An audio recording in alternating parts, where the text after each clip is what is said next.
আপনার এলেম নিয়ে যদি কেউ চক্রান্ত করে তার জবাব আগে দিতে হয় আপনার। কথা বুঝেন নাই? নামাজি তো পরে, ঈমান তো আনবেন, তার আগে এলেম নিয়ে যদি আপনার ধর্ম নিয়ে আপনার কোরআন নিয়ে যদি কেউ চক্রান্ত করে তার গিরা আগে পিড়াইয়া ভাঙ্গা দিতে হয়। এটা মনে রাখবেন, এ জায়গায় কোনো আফুস নেই। এলেম নিয়া, কোরআন নিয়া, আসমানি এলেম নিয়া এখানে কারোর সাথে আফুস নেই। তো আগে আমার এলেম দরকার, ঠিক না বলে? আগে আমার জানা দরকার কোন রাস্তা দিয়ে আমি যাব। আমার যাওয়ার পথে যদি কেউ বাধা হয়, সে যেই হোক, নিজের বাবা হোক চলবে না, মা হোক চলবে না, ভাই হোক চলবে না।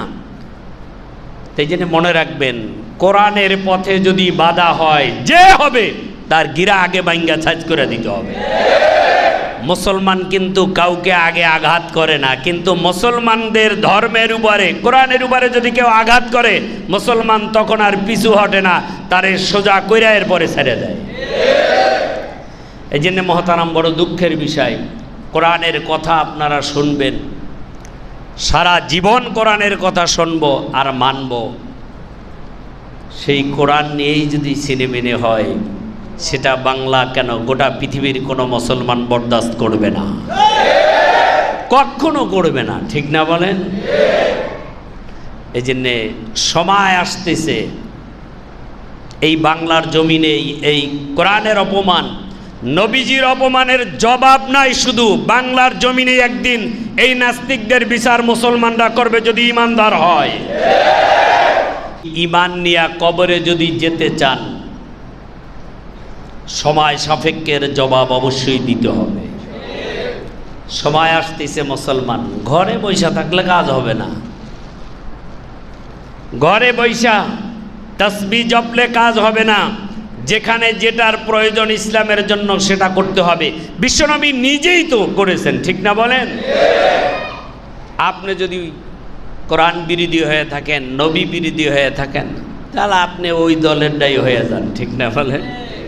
কাফের মুশরিক বেদিন হয়ে যান। তো মুসলমান সচেতন হন, আরও সচেতন হন। সময় আসতেছে, কোরআনের জন্য জান দিতে হবে, ঠিক না বলেন? কোরআনের জন্য জান দিতে হবে, নবীজির জন্য জান দিতে হবে, ইসলামের জন্য জান দিতে হবে। আর এটা তো একদিন যাবেই, শেষ হইয়া। ধরে রাখতে পারবেন? না, পারবেন না। একদিন না একদিন আপনার মৃত্যু হবেই, আর সেটার জন্য সুযোগ সামনে। যদি এরকম সুযোগ পাওয়া যান নিজের জান দেওয়া কোরআনের জন্য, ইসলামের জন্য, এর চাইতে বর্তমান যুগে এর চাইতে আর দামি মৃত্যু খুঁজে পাবেন না, ঠিক না বলেন? হইতে পারে এই কোরআনের কারণে কোনো মানুষ সরাসরি জাহান্নামে যাবে, আর এই কোরআনের কারণে কোনো মানুষ হাসরের ময়দানে সরাসরি আল্লাহর জান্নাতে চলে যাবে। ইনদাল্লাহি ইয়াউমাল কিয়ামাতি মিনাল কোরআন। কিয়ামতের ময়দানে নবীরা পর্যন্ত আল্লাহ তাআলার কাছে সুপারিশের সাহস পাবে না, ফেরেশতারা পর্যন্ত পাবে না। ওই সময় কোরআন আল্লাহ তাআলার কাছে ওই বান্দার জন্য সুপারিশ করবে। যেই বান্দা কোরআনকে দৈনন্দিন তেলাওয়াতের মাধ্যমে নয়, যেই বান্দা কোরআনের ইজ্জত রক্ষার জন্য, কোরআনের সম্মান রক্ষার জন্য, কোরআনের আইন বাস্তবায়নের জন্য, কোরআন দিয়া জীবনযাপন করার জন্য যার জান প্রাণ সর্বক্ষণিক কান্ত, হাসরের ময়দানে ওই ব্যক্তিকে নবীদের সাহস নেই আল্লাহ তাআলার কাছে, ফেরেশতাদের সাহস নেই আল্লাহ তাআলার কাছে দরখাস্ত করার। কোরআন আল্লাহ তাআলার কাছে সেদিন আবদার করে, দরখাস্ত করে ওই ব্যক্তিকে সুপারিশ করে জান্নাতে নিয়ে আনা হবে। এ হলো কোরআনের পক্ষের। আর যেই সমস্ত নাস্তিকরা, যেই সমস্ত পাতি নেতারা কোরআনের বিরোধিতা করত, ওই দিন কোরআন তাদের বিরুদ্ধে সাক্ষ্য দিয়ে তাদেরকে জাহান্নামের, সর্বনিম্ন জাহান্নামের ভিতরে ফেলায় দেবে। আল্লাহ তাআলার কাছে দরখাস্ত করবেন। মুসলমান ওই কোরআনের পক্ষে থাকবা, নাই কোরআনের বিপক্ষে যাবা। কোরআন হাসরের ময়দানে সাক্ষ্য হবে। এইবার বন্ধু বোঝা দরকার, কোরআনের পক্ষের সাক্ষ্য পাবেন না কোরআনের বিপক্ষে সাক্ষ্য পাবেন? হাসরের ময়দানে আল্লাহর নবীর জবানের কথা কোরআন কোন মানুষকে সাক্ষ্য দিয়া জাহান্নামে ফেলাইয়া দেবে।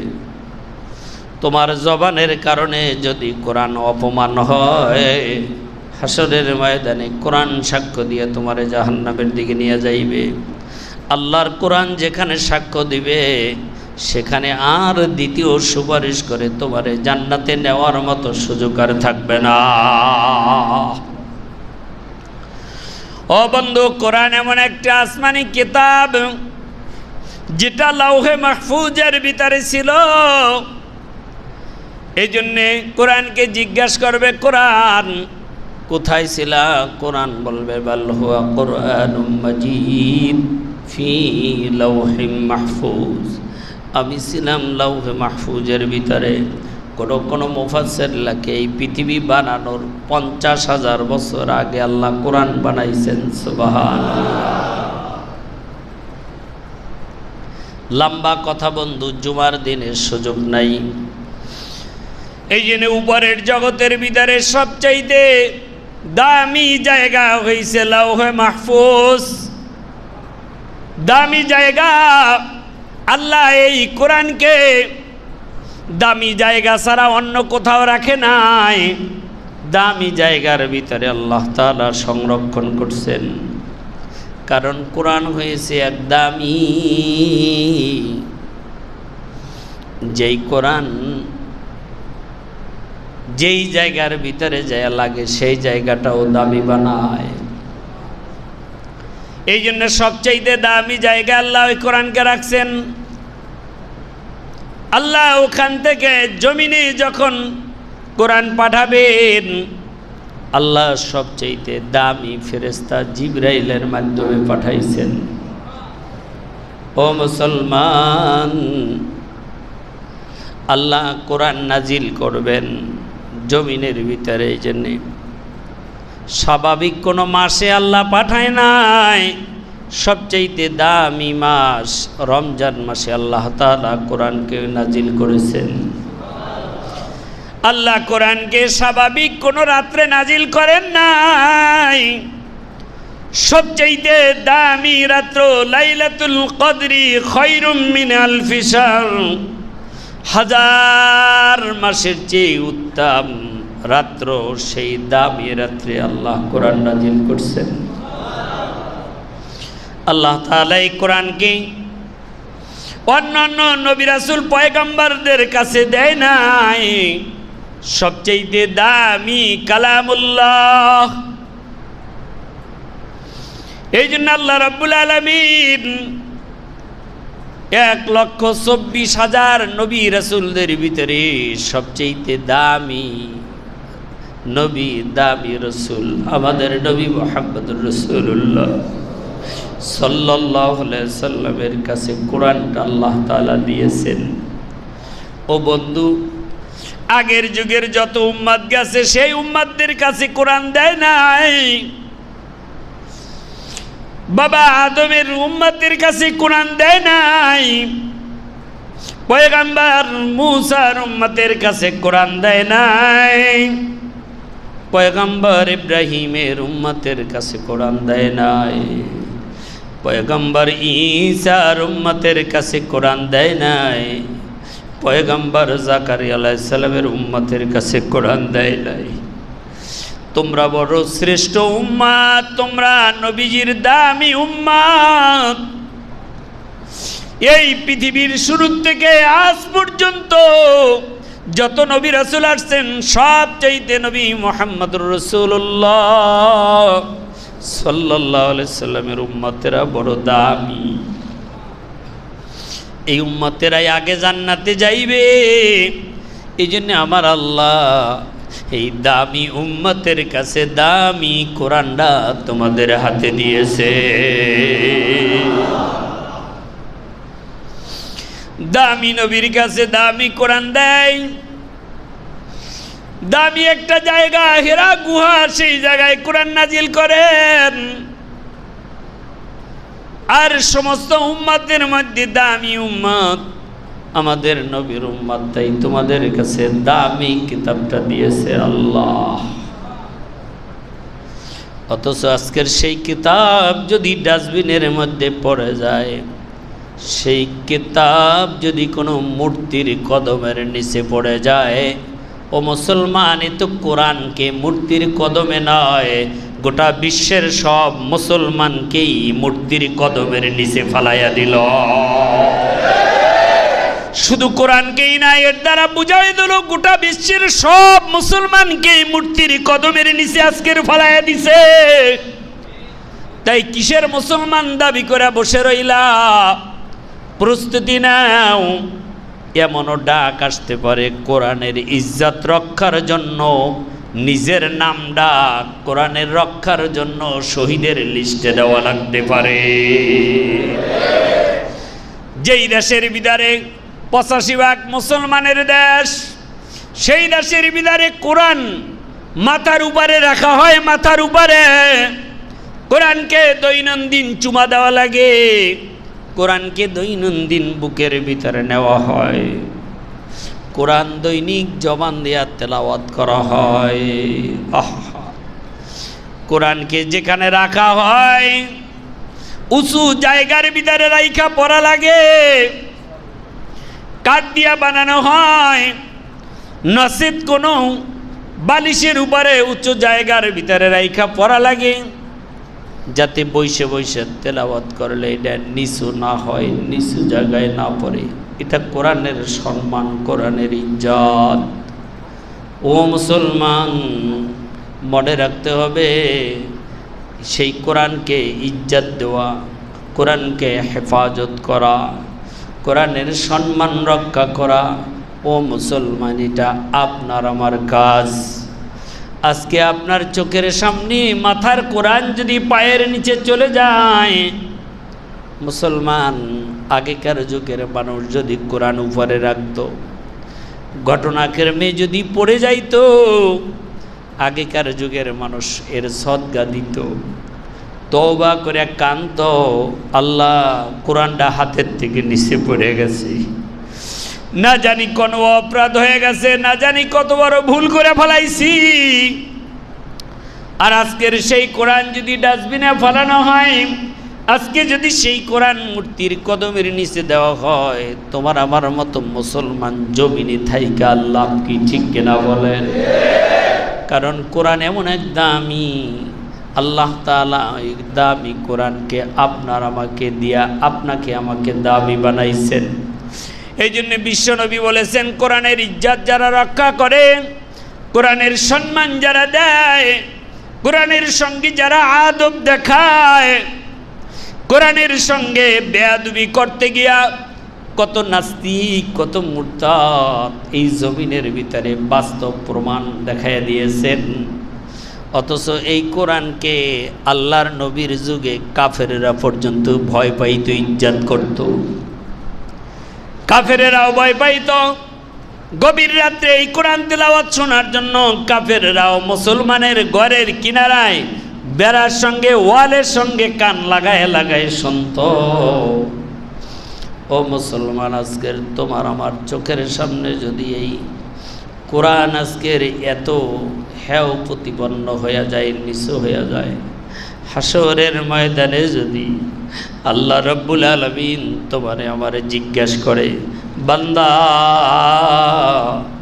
তুই জীবিত থাকা অবস্থায় তোর চোখের সামনে আমার কোরআনকে ডাস্টবিনে ফেলাইছে, তোর চোখের সামনে আমার কোরআনকে অপমান করছে, তোর কি কলিজার ভিতরে একটু আঘাত লাগে নাই? তোর কলিজার ভিতরে কি ইমানের জজবাও একটু বের হয় নাই? ও মুসলমান, মনে রাখতে হবে, আল্লাহর আদালতে দাঁড়ায়া আল্লাহ যদি এই জবাব চায়, সেদিন জবাব দেওয়ার মতো কি আমাদের আছে? এজন্য মুসলমান মনে রাখবেন, সচেতন হন, সময় আসতেছে। আজ তো শুধু আপনার কোরআনকে এইভাবে নিচু করে দেখাইছেন, এমন এক সময় আসবে ওই যে ফিলিস্তিনের মতো, আরে মুসলমানরা কত নির্যাতিত হয়, মসজিদের ভিতরে নামাজ পড়তে গেলেও গুলি খাইতে হয়, মসজিদের ভিতরে কদরের রাত্রে নামাজ পড়তে গেলেও শহীদ হইতে হয়। তো কেমন মুসলমান তারপরেও আল্লাহর ঘর মসজিদ তারা ছাড়ে নাই। আজকে বান্দা তুমি মসজিদে আসতে পারো, এমন এক সময় হয়তো চলে আসবে তোমার এই মসজিদে আসতেও বাধা দেবে, ঠিক কিনা বলেন? যেহেতু ওয়াজ মাহফিলের বিদারও বাধা, মসজিদে আসতে বাধার বেশি আর দেরি নাই। অতএব তুমি প্রস্তুতি নাও, কোনো দলের বিরুদ্ধে নয়, কোনো ব্যক্তির বিরুদ্ধে নয়, শুধু কোরআনের পক্ষে আর নবীজির পক্ষে, ঠিক কিনা বলে? কোনো দলের বিরোধিতা করা আমাদের দরকার নাই, কোনো ব্যক্তির বিরোধিতা করা আমাদের দরকার নাই। আমাদের দরকার আমরা মুসলমান, আমরা নবীর উম্মত, মুসলমানের ঘরে জন্ম নিয়েছি, মুসলমান হয়ে ইমানদার হয়ে কবরে যেতে চাই। আমার জান্নাতে যাওয়ার পথে যদি কেউ বাধা হয়, আমার মুসলমানিত্বর পথে যদি কেউ বাধা হয়, আমার মুসলমানিত্বর পথে যদি কেউ বাধা হয়, তাহলে আমার করণীয় হয়েছে সেই বাধাকে প্রতিবাদ করে, সেই বাধাকে ওভারটেক করে আল্লাহর জান্নাতে যাওয়া আমার দরকার। অতএব কোনো দল নেই, কোনো ব্যক্তি নেই, আমি মুসলমান হিসাবে এই জমিনের ভিতরে ইহুদি, নাসারা, বেদিন, মুশরিক প্রত্যেকের যেরকম যার যার ধর্মের অধিকার আছে, আমি মুসলমান আমার দেশের ভিতরে আমার ধর্মের অধিকার নিয়ে আমার এই জমিনে থেকে তারপরে যেতে হবে, ঠিক না বলেন? অতএব আমি মুসলমান, আমার ধর্ম নিয়ে আমি কথা বলতে পারবো না, আমার ধর্মের ইজ্জত রক্ষার্থে আমি মুখ খুলতে পারবো না, এরকম মুসলমান হয়ে আমি এই জমিনে বেঁচে থাকতে চাই না। অতএব এটা আমার দাবি, এটাই আমার দাবি, এটা আমার ইসলামের দাবি, আমার মুসলমানের দাবি, আমার কোরআনের দাবি। আমার নবী আমাকে এটাই শিক্ষা দিয়েছে। ও মুসলমান, এই জন্য মনে রাখতে হবে, আমল তো করব, নামাজ তো মসজিদে পড়তে আসব, তার আগে বন্ধু ঈমান দরকার। বেঈমান হয়ে মসজিদে ঢুইকা লাভ নাই। মসজিদের ভিতরে ঢুকলাম আর মসজিদ থেকে বাহিরে হইয়া কোরআন বিরোধী কথা বললাম। যেই দেশে 85% মুসলমান, সেই দেশে বলে রাষ্ট্রীয় ধর্ম ইসলাম, এটা চলতো না। সেই দেশে বলে রাষ্ট্রীয় ধর্ম ইসলাম চলতো না। ও মুসলমান, তোমার আমার মতো মুসলমান তাহলে জমিনে বাইসে থাইকাও কোনো লাভ নাই, ঠিক কিনা বলে? এটা আমাদের ইসলামের দাবি, এটা আমাদের মুসলমানদের দাবি। ইসলাম এই দেশের ভিতরে থাকবে। স্বাধীনতা যুদ্ধের সময় 30 লক্ষ মুসলমান শহীদের বিনিময়ে এই দেশ স্বাধীন হয়েছে, ঠিক কিনা বলেন? 30 লক্ষ শহীদের রক্তের বিনিময়ে, মুসলমানদের শহীদের বিনিময়ে স্বাধীন হয়েছে। 30 লক্ষ হিন্দুর বিনিময়ে কিন্তু এই দেশ স্বাধীন হয় নাই, ঠিক না বলেন? মুসলমানদের তাজা রক্তের বিনিময়ে শহীদ হয়েছে, এই দেশ স্বাধীন হয়েছে। অতএব মুসলমানরাই এই দেশে থাকবে, ঠিক না বলেন? তবে আমরা কাউকে বাধা দেই না। তোমার ধর্ম তুমি পালন করো, আমাদের কোনো বাধা নাই। বরংস আমরা আরো তোমাদের জানমাল হেফাজতের জন্য পাহারা দেব, ঠিক না বলে? রক্ষা করব মুসলমান। হুদাইবিয়ার সন্ধির মধ্যে আল্লাহর রাসূল যেই শর্তগুলি করেছিলেন ইহুদি নাসারাদের ভিতরে, তার মধ্যে একটা শর্ত ছিল, তোমার ধর্মের আমরা কোনো ক্ষতি করব না, আমাদের ধর্মেরও তোমরা কোনো ক্ষতি করবা না। কথা বলেন ঠিক কিনা? অতএব আমাদের দেশের ভিতরে সব জাতি থাকবে, কোনো বাধা নাই, কোনো বাধা নাই, থাকবে। কিন্তু তোমার ধর্মের আমি কোনো ক্ষতি করব না, আমার ধর্মেরও তুমি ক্ষতি করবা না। কিন্তু আমার ধর্মের যদি তুমি ক্ষতি করো, মুসলমান এমন এক জাতি, মুসলমান এমন এক জাতি, মুসলমান যদি তুমি মুসলমানের ক্ষতি করতে চাও, এর পাল্টা জবাব এমনভাবে দিয়ে দেবে একেবারে নির্মূল হয়ে জমিনের নিচে চলে যাইবা। হযরতে ওমর রাদিয়াল্লাহু তাআলা আনহু যতদিন যুদ্ধের ময়দানে তরবারি চালাইছে, ওমরের তরবারি কখনো হাত দিয়া চালাইলে জমিনের উপরে থাকতো না, অর্ধেক মাটির নিচে ডুবে যাইতো। হযরত ওমরের তরবারি যদি এইভাবে আঘাত করতেন, তরবারি কখনো মাটির উপরে থাকতো না, অর্ধেক মাটির নিচে চলে যাইতো। এই ওমরের জাতি হয়েছে আমরা, ঠিক কিনা বলেন? অতএব আমরা কারোর সঙ্গে দ্বন্দ্ব লাগতে রাজি না, হিংসা হানাহানিতে আমরা মুসলমান না। কিন্তু মুসলমানের উপরে আঘাত করলে, বল্লার ভাষায় যদি, বেঙ্গলের ভাষায় যদি আঘাত করা হয়, আপনারে আর সুস্থে যাইতে দেবে না, ঠিক কিনা বলেন? অতএব আমরা মনে করি আমাদের দেশের প্রধানমন্ত্রী মুসলমান, রাষ্ট্রপতি মুসলমান, তারাও জানে আমাদের দেশে কোনো কোরআন নিয়ে, নবীজি নিয়ে যদি কাউকে কটূক্তি করে, গোটা বাংলার মসজিদ নয়, গোটা বাংলার ঘরে ঘরে ইসলামের, মুসলমানের জাগরণ সৃষ্টি হয়, ঠিক না বলেন? এটা আজ না, এই বাংলার ইতিহাস। কোরআন নিয়ে কটূক্তি করলে, নবীজিকে নিয়ে কটূক্তি করলে শুধু বাংলাদেশে নয়, বিশ্বের যেখানেই করবে এই বাংলার জমিন কেঁপে উঠবে, ঠিক কিনা বলেন? অতএব আমরা অনুরোধ করব আমাদের দেশের রাষ্ট্রপ্রধানকে, মুসলমানদের ধর্ম নিয়ে, কোরআন নিয়ে, নবীজিকে নিয়ে যদি কেউ কটূক্তি করে, বাংলার মুসলমান কখনো ক্ষমা করবে না। আর তাদেরকে যদি কেউ সমর্থন করে, তাকেও বাংলার মুসলমান ছাড়বে না, ঠিক কিনা বলেন? অতএব আমরা আমাদের ইসলাম নিয়ে জীবন যাপন করতে চাই, ঠিক না বলেন? আল্লাহ রাব্বুল আলামিন বলেন, কোরআন যেখানেই যাবে সেখানেই দাম বাড়বে, কোরআন যেখানেই যাবে সেই মানুষটার দাম বাড়াইবে।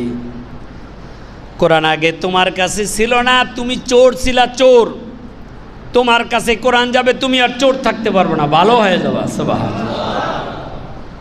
যে ওমর শুধু কোরআন তেলাওয়াত শুনছেন, নবীজিকে তলোয়ার নিয়ে আসছেন হত্যা করার জন্য, নাউজুবিল্লাহ বলেন। ওমর, তুমি তো সাধারণ একটা নাস্তিক, সাধারণ নাস্তিক, আর ওমর ছিল আল্লাহ রসুলের কল্লা কাটার জন্য তলোয়ার নিয়ে বের হয়েছে। কাটটা কাফের ছিল, সেই ওমর কোরআন তেলাওয়াত শুনে সঙ্গে সঙ্গে নবীজির কদমে পড়ে মুসলমান হয়ে গেছে, ঠিক কিনা বলেন? আর তোমার মতো সাধারণ নাস্তিক, তুমি রাষ্ট্র ধর্ম চাও না, এগুলি তো গোনাতেই আসে না আল্লাহর, ঠিক না বলেন? এগুলি তো আল্লাহর কাছে গোনাতেই আসে না। বড় বড় লিডারকে মাইরা ফেলাইছে মশা ঢুকাইয়া নাকের ভিতরে, ঠিক না বলেন? তবে আল্লাহ কি করে? ছাড় দেয়, ছাড়ে না। ইন্না বাতশা রাব্বিকা লাশাদীদ।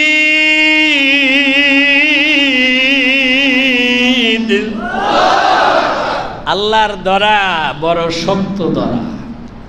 আল্লাহ ছোটখাটো ধরা ধরে না, আল্লাহর ধরা মজবুত ধরা। আল্লাহ যেদিন ধরবে আর উপায় নেই। কয়দিন দুনিয়াতে, ঠিক না বলেন? কয়দিনের বাহাদুরি। অতএব মনে রাখতে হবে, মুসলমান যতদিন জমিনে থাকবো কোরআনকে নিয়েই থাকবো, ঠিক না বলেন? আর একটা বিষয় খেয়াল করবেন আপনি, যতই কোরআনের অপমান করতে চায়, যতই নবীজির অপমান করতে চায়, যখনই এই ষড়যন্ত্র লিপ্ত হয়, তখনই মুসলমানের দেশের ভিতরে মুসলমান আরো বেশির থেকে বেশি ঐক্যবদ্ধ হইয়া ওই কোরআনের উপর বেশি আকর্ষণ হয়, ঠিক না বলেন? বললে তো আবার রাগ হয়ে যাবেন যে এখন কি বলি। আজ থেকে 10 বছর আগে, 20 বছর আগে তাকিয়ে দেখেন, গ্রামের ভিতরে কতজন মানুষ কোরআন পড়া জানতো, আর এখন প্রত্যেকের ঘরে ঘরে নাবালক শিশুরা জবান দিয়া কোরআন পড়ে, ঠিক কিনা বলেন? আজ থেকে 10 বছর আগে কয়টা মসজিদ ছিল, এখন কত মসজিদ হয়েছে। প্রত্যেকটা মসজিদ জুমাবার দিনে ভরে যায়, ঠিক না বলেন? হিসাব করে দেখেন, আজ থেকে 10 বছর আগে 20 বছর আগে কয়টা মাদ্রাসা ছিল? এখন প্রত্যেক মহল্লায় পাড়ায় পাড়ায় কোরআন শিক্ষার আসর চালু হয়ে গেছে, ঠিক না বলে? যত কোরআন বিরোধী করবে আল্লাহ বলছে আমি চিকুনিতে ঢুকাই দেবো। সুবহানাল্লাহ।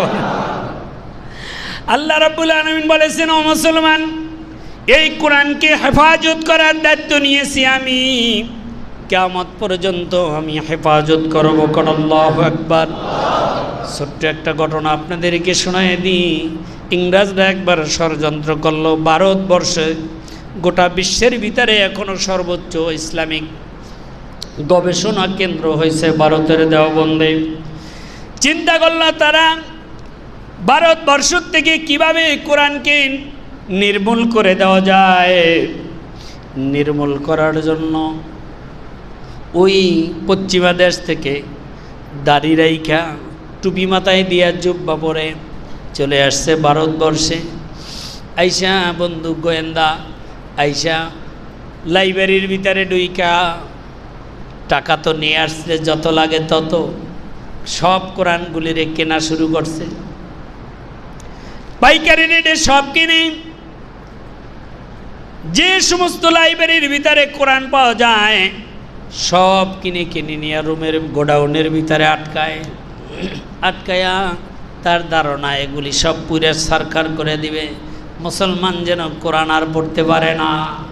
হঠাৎ করে এক ব্যক্তি এটা ফলো করছে, করে জিজ্ঞেস করলেন, ভাই আপনি এত কোরআন কিসের জন্য কেনেন?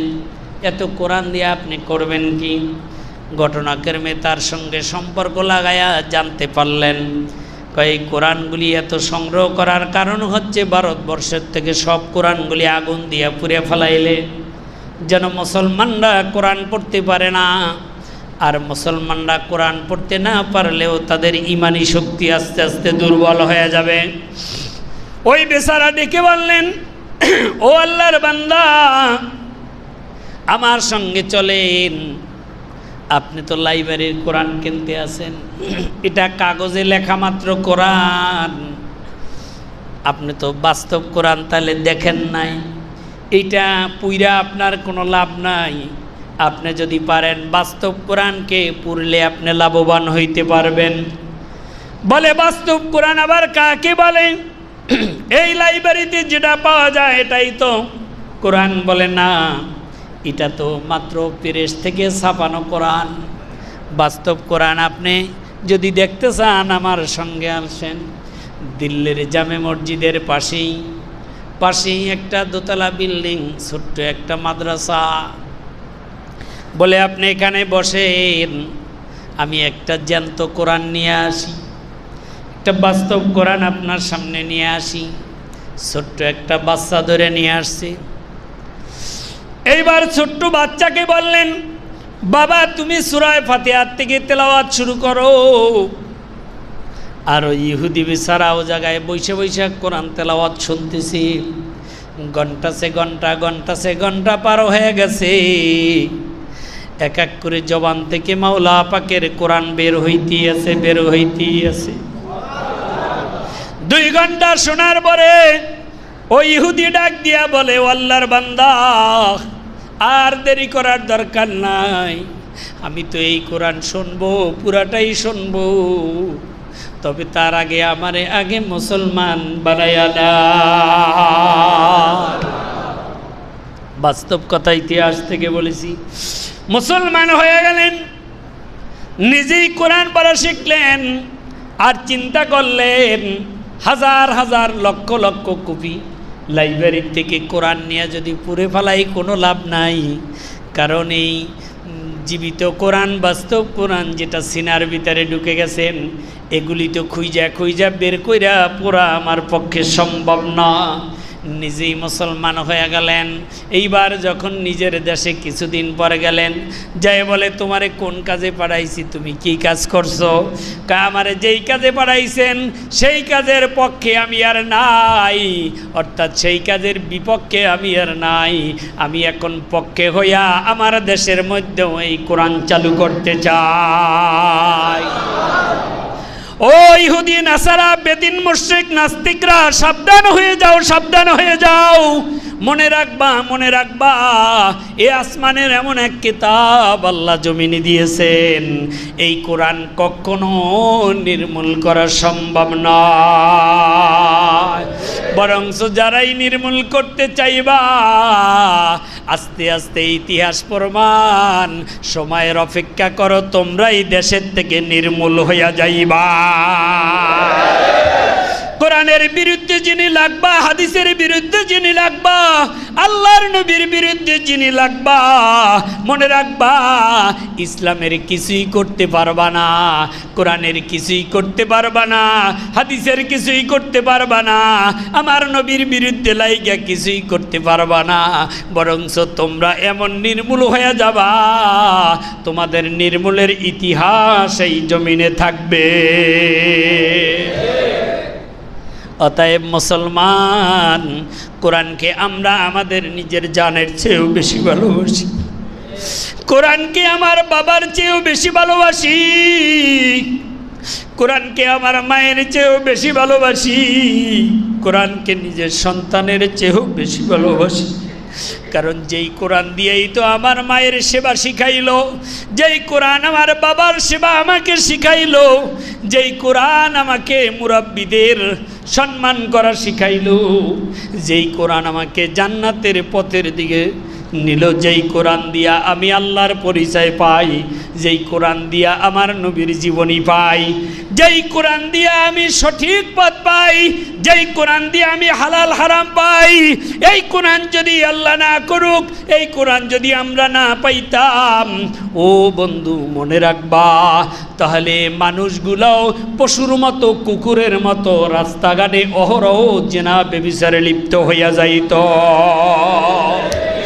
তুমি আজকের তোমার মেয়েকে মেয়ের সম্মান দাও কোরআনের কারণে, তোমার মাকে মায়ের সম্মান দাও কোরআনের কারণে, তোমার স্ত্রীর স্ত্রীর সম্মান দাও কোরআনের কারণে। যদি এই কোরআন আজকের না থাকতো মুসলমান, তুমি তোমার মেয়ে কুকুরের মতো মেয়ের পরিচয় পাইতা না। এই জন্য মহতারাম মনে রাখবেন, কোরআনের বিরোধিতা যত করবে আপনি আমি কোরআনের কাছে তত বেশি সঙ্গ লাভ করব। আল্লাহ তাআলা আমাদের সকলকে কোরআনের ইলমের বুঝ আমাদের সকলকে দান করুক। আল্লাহ তাআলা আমাদের সকলকে কোরআনের সাথে বেশি থেকে বেশি সম্পর্ক রাখার তৌফিক দান করুক।